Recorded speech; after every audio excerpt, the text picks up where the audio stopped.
అండి, ఎలా ఉన్నారు? Welcome back to my channel. ఈరోజు వీడియోలో కరివేపాకు పల్లీలతో కారప్పొడి ఎలా చేయాలో చూద్దాం. మీరు ఎప్పుడు చేసే విధంగా కాకుండా ఒకసారి నేను చేసినట్టు చేస్తే మీరు ఇంకా ఎప్పుడు ఇలాగే చేసుకుంటారు. చాలా బాగుంటుంది. టిఫిన్స్లోకి, అన్నంలోకి, చపాతీల్లోకి దేనిలోకైనా చాలా బాగుంటుంది. చపాతీల్లోకైతే చపాతీని రెండు వైపులా లైట్గా కాల్చుకున్న తర్వాత మళ్ళీ ఈ పొడిని రెండు వైపులా జల్లుకుని కొద్దిగా నెయ్యి వేసుకుని మళ్ళీ రెండు వైపులా కాల్చుకుంటే చాలా బాగుంటుంది. ఎవరైనా వెయిట్ లాస్ అవుదాం అనుకున్న వాళ్ళకి ఈ కారపొడి చాలా బాగా ఉపయోగపడుతుంది. వెయిట్ లాస్ అవుదాం అనుకున్న వాళ్ళు ఫస్ట్ 2 ముద్దలు అన్నంలో ఈ కారపొడి వేసుకుని తినండి. ఒక నెల రోజులకి మీకే డిఫరెన్స్ తెలిసిపోతుంది.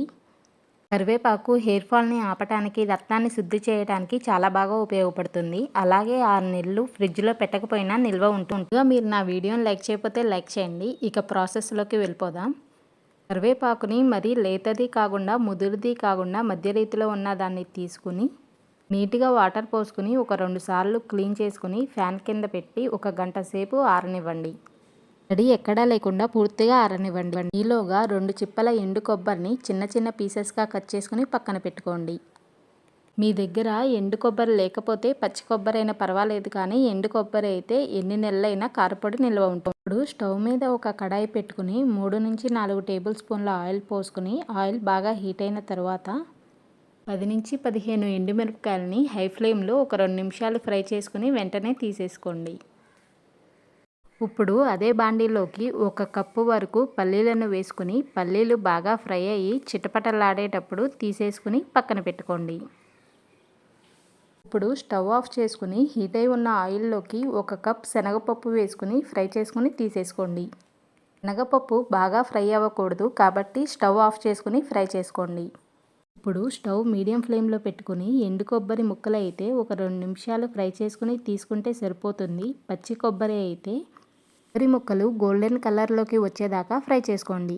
ఇప్పుడు బాండీలో కొద్దిగా ఆయిల్ పోసుకుని ఆయిల్ బాగా హీట్ అయిన తర్వాత కడిగి ఆరబెట్టుకున్న కరివేపాకును వేసి కలుపుకుంటూ కరివేపాకులో ఉన్న పచ్చిదనం పూర్తిగా పోయేంత వరకు ఫ్రై చేసుకోండి. కరివేపాకు పూర్తిగా ఏగిన తర్వాత 1 స్పూన్ జీలకర్ర అలాగే 1 కప్ ధనియాలు వేసుకుని ధనియాలు కూడా బాగా వేగేటట్టు కలుపుకుంటూ ఫ్రై చేసుకోండి. ఇప్పుడు వేయించుకున్న అన్నిటిని పూర్తిగా చల్లారనివ్వండి. ఇప్పుడు మిక్సీ జార్లోకి వేయించుకున్న పల్లీలు, శనగపప్పు, కొబ్బరి, ఎండుమిరపకాయలను వేసుకుని ఒక 6-7 వెల్లుల్లి గబ్బాలు, రుచికి సరిపడా కల్లుప్పు, చిన్న నిమ్మకాయ సైజు అంత చింతపండుని వేసుకుని మెత్తటి పొడిలాగా గ్రైండ్ చేసుకోండి. ఇలా గ్రైండ్ చేసుకున్న తర్వాత కరివేపాకు, ధనియాలు కూడా వేసుకుని మెత్తగా గ్రైండ్ చేసుకోండి. ఇలా గ్రైండ్ చేసుకున్న కారప్పొడి 6 నెలలు పైగానే ఫ్రిడ్జ్లో పెట్టకుండా నిల్వ ఉంటుంది. అలాగే కరివేపాకు ఆరోగ్యానికి చాలా మంచిది. మీరు ఖచ్చితంగా ట్రై చేసి ఎలా వచ్చిందో నాకు కామెంట్ చేయండి. ప్లీజ్ వీడియోని లైక్ చేసి ఛానల్ని సబ్స్క్రైబ్ చేసుకోండి. Thank you for watching.